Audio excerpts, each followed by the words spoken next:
আপনাদের সকলকে আমন্ত্রণ জানাচ্ছি আমাদের এই সপ্তাহের বিনোদন খবরে। প্রিয় দর্শক মন্ডলী, এবার আজকের এই সপ্তাহের বিনোদন খবরে আমাদের জন্য অত্যন্ত দুটি খুশির সংবাদ রয়েছে। একদিকে রয়েছে নাটকে সরগরম হচ্ছে তারকারা, অর্থাৎ এবার ঈদুল আজহাতে 400-র বেশি নাটকের শুটিং হচ্ছে এবং 400-র বেশি নাটক প্রচার হবে বিভিন্ন টেলিভিশন মাধ্যমে, সেই রকম একটি সংবাদ রয়েছে। আরো একটি সংবাদ রয়েছে যেটি হচ্ছে 2020 এবং 21 অর্থ বছরের জন্য সরকারি অনুদান প্রাপ্ত ছবির নাম ঘোষণা করেছে তথ্য মন্ত্রণালয়। আসুন জেনে নেওয়া যাক কোন কোন ছবির জন্য সরকার অনুদান প্রাপ্ত হয়েছেন সে বিষয়ে, এবং কে কে এই 400 নাটকে শুটিং করছেন সেই সব বিষয় নিয়ে। এসব বিষয়গুলো জানতে হলে আমাদের সাথে থাকতে হবে।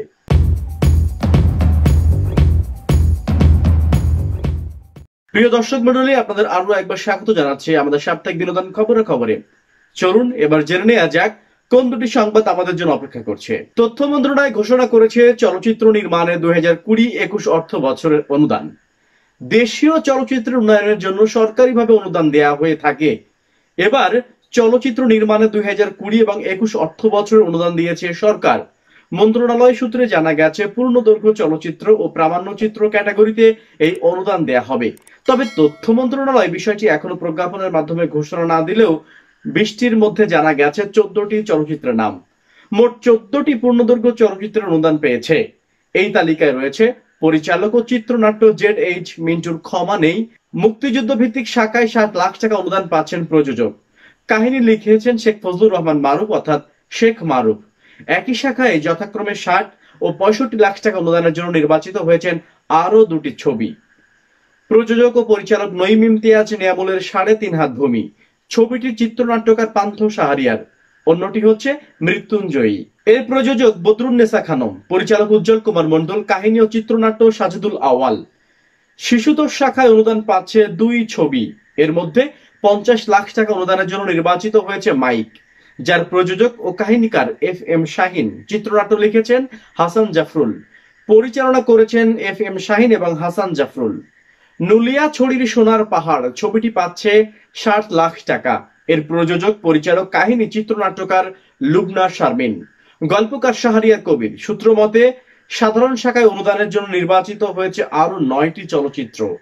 65 লাখ টাকা পাচ্ছে জয় বাংলা ছবিটি। এর প্রযোজক মিটু শিকদার, কাহিনীকার অধ্যাপক মুনতাসির মামুন, চিত্রনাট্য ও পরিচালক কাজী হায়াত। প্রযোজক জানে আলমের জামদানি পাচ্ছে 65 লাখ টাকা। এর পরিচালক অনিরুদ্ধ রাসেল, কাহিনী, বিন্যাস, চিত্রনাট্য, সংলাপ আজাদ আবুল কালাম। সর্বোচ্চ অনুদান পাচ্ছে চাঁদের অমাবস্যা ছবিটি 70 লাখ। এর প্রযোজক, পরিচালক, কাহিনী ও চিত্রনাট্যকার জাহিদুর রহিম অঞ্জন। প্রযোজক জয় আহসানের রোহিত পাচ্ছে 60 লাখ টাকা। এর কাহিনীকার ও পরিচালক মেজবাউর রহমান সুমন। পেন্সিলে আঁকা পরি ছবিটি পাচ্ছে 60 লাখ টাকা।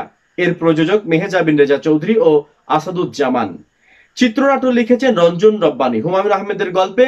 এর পরিচালক অমিতাভ রেজা চৌধুরী। জলে জলে ছবিটি পাচ্ছে 60 লাখ টাকা। এর প্রযোজক ও পরিচালক অরুণ চৌধুরী, কাহিনী ও চিত্রনাট্যকার মিস ইফাত আরেফিন। অরুণা বিশ্বাসের প্রযোজনা, পরিচালনা ও চিত্রনাট্যে অসম্ভব ছবিটি পাচ্ছে 7 লাখ টাকা। এর কাহিনীকার জাহিদ বাবুল। সমপরিমাণ অর্থ পাচ্ছে মির্জা সাখাওয়াত হোসেন প্রযোজনা, পরিচালনা, কাহিনী ও চিত্রনাট্যে ভাঙন ছবিটি। 65 লাখ টাকা দেয়া হচ্ছে রকিবুল হাসান চৌধুরী পিকলুর প্রযোজনা, পরিচালনা, কাহিনী ও চিত্রনাট্যে দাওয়াল ছবিটি। প্রিয় দর্শক, 2020 ও 21 অর্থ বছরে উপরিক্ত আলোচিত ছবিগুলো অনুদান পাচ্ছে। তবে এখনো বাকি আছে আরো 6টি ছবি। এই 6টি ছবির নাম ঘোষণা হওয়া মাত্রই আমরা জানিয়ে দেব আপনাদেরকে। এই সংবাদগুলো জানতে হলে অবশ্যই আমাদের সাথে থাকতে হবে। প্রিয় দর্শক মন্ডলী, সপ্তাহের বিনোদনের সর্বশেষ খবর পেতে হলে অবশ্যই সাবস্ক্রাইব করতে হবে আমাদের চ্যানেলটি। ঝটপট সাবস্ক্রাইব করে ফেলুন আমাদের চ্যানেলটি, এবং ভালো লাগলে অবশ্যই শেয়ার, লাইক, কমেন্ট করে আমাদের সাথেই থাকবেন।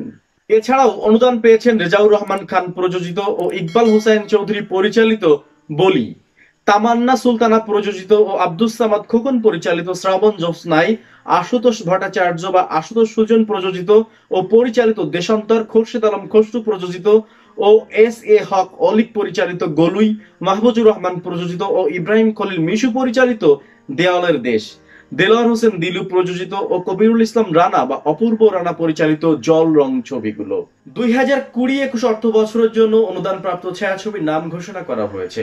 20টির মধ্যে ইতোমধ্যে 14টি ছবির নাম আমরা জানতে পেরেছি।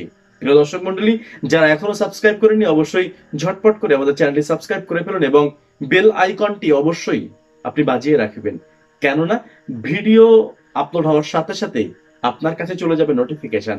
তাই তো সপ্তাহের শেষ বিনোদনের খবর পেতে হলে আমাদের চ্যানেলটি সাবস্ক্রাইব করতে হবে।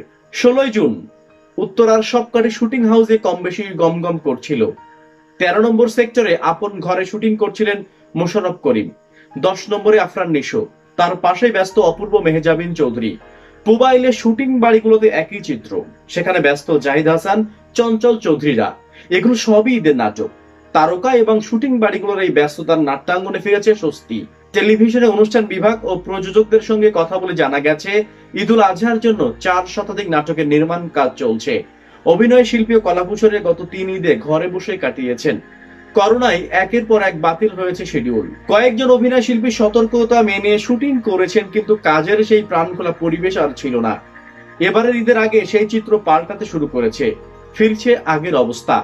করোনা পরিস্থিতি স্বাভাবিক থাকলে ঈদের আগের রাত পর্যন্ত শুটিং করবেন কেউ কেউ। সজল, শ্যামল মাওলা, জোভান, তৌসিফ, মনোজ প্রামাণিক ও তাসনুবা তিশা, তানজিন তিশা, তাসনিয়া ফারিন, কেয়া, পায়েল সহ একাধিক শিল্পী এখন নিয়মিত উত্তরা টু পুবাইল আসা যাওয়া করছেন। করোনা পরিস্থিতি ভালো থাকলে তাদের কারো 40টি, কারো 15টি অধিক নাটক ঈদে বিভিন্ন টেলিভিশন ও ইউটিউবে প্রচারিত হবে। গত 10 বছর প্রতি ঈদে মোশাররফ করিমের 30টির বেশি নাটক প্রচারিত হয়েছে, ব্যতিক্রম শুধু গত ঈদে। 20টির মতো নাটকের শিডিউল দেয়া ছিল, কিন্তু করোনায় একটি নাটকেও শুটিং হয়নি। গত মাসে ভারত থেকে ফিরেই ঈদ নাটকের শুটিং এ ব্যস্ত হয়ে পড়েছেন এই অভিনেতা। বলেন, ঈদের কাজগুলো নিয়ে দর্শকদের আগ্রহ থাকে। করোনার কারণে গত 2 বছর ঈদের কাজ করে স্বস্তি পাচ্ছিলাম না, তাই একটু বুঝে সুঝে শিডিউল দিচ্ছি। এবার কাজে কিছুটা খুশি। পরিস্থিতি ভালো থাকলে ঈদের আগের দিন পর্যন্ত শুটিং করতে পারেন আপনাদের পছন্দের এই অভিনেতা। 2017 সালে অভাবনীয় জনপ্রিয়তা পায় বড় ছেলে। তারপর থেকে প্রতি ঈদে অপূর্ব মেহজাবিন চৌধুরীকে নিয়ে নাটক করতেন মিজানুর রহমান আরিয়ান। ব্যতিক্রম ছিল গত ঈদ। প্রস্তুতি থাকার পরও করোনার কারণে শুটিং করা সম্ভব হয়নি। গতকাল থেকে আবারও শুটিং এ ফিরেছেন এই জুটি। আরিয়ান বলেন, এবার 5টি নাটক নির্মাণের পরিকল্পনা আছে। পরিস্থিতি ভালো থাকলে কাজে কোনো ছাড় দিতে চায় না, সকল নিয়ম মেনে কাজ করছি। মিস্টার অ্যান্ড মিস চাপাবাজ আনলিমিটেড সহ একাধিক নাটকে তাদের দেখা যাবে।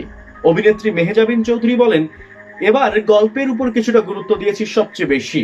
এবার গল্পে পরিবর্তন পাবেন দর্শক, এমন হবে না যে ঘরে এই সব কাজ শেষ। কোনো কম্প্রোমাইজ করছি না এবার। আগামী ঈদে বাংলা ভিশনে 47টি, আর টিভিতে 47টি, এনটিভিতে 23টি নাটক প্রচারিত হতে পারে। নাটক প্রচার করে এ ধরনের যত চ্যানেল আছে সবকটি এবার ঈদে নাটক প্রচার করবে। বাংলা ভিশনের অনুষ্ঠান প্রধান তারেক আকন্দ বলেন, আমাদের নাটকগুলো শুটিং ইতোমধ্যে শুরু হয়ে গেছে। কিছু নাটকে আমরা চমক রাখছি, সেগুলোর শীঘ্রই শুটিং শুরু হবে।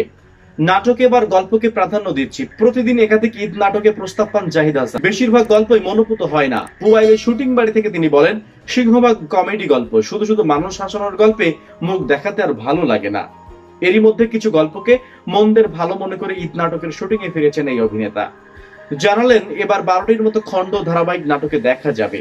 জুলাইয়ে টানা শুটিং শুরু করবেন, পাশাপাশি তাকে পরিচালনায় দেখা যাবে।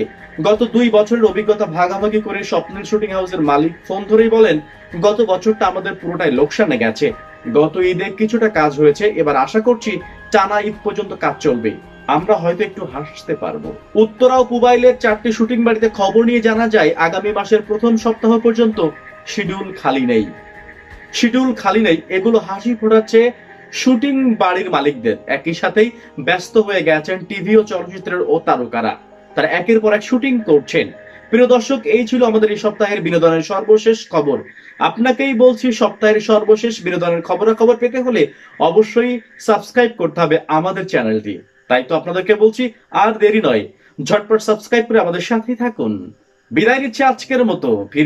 ফিরবো আগামী সপ্তাহে বিনোদনের সর্বশেষ খবর নিয়ে। ততক্ষণ পর্যন্ত ভালো থাকুন, সুস্থ থাকুন, সুন্দর থাকুন। খোদা হাফেজ।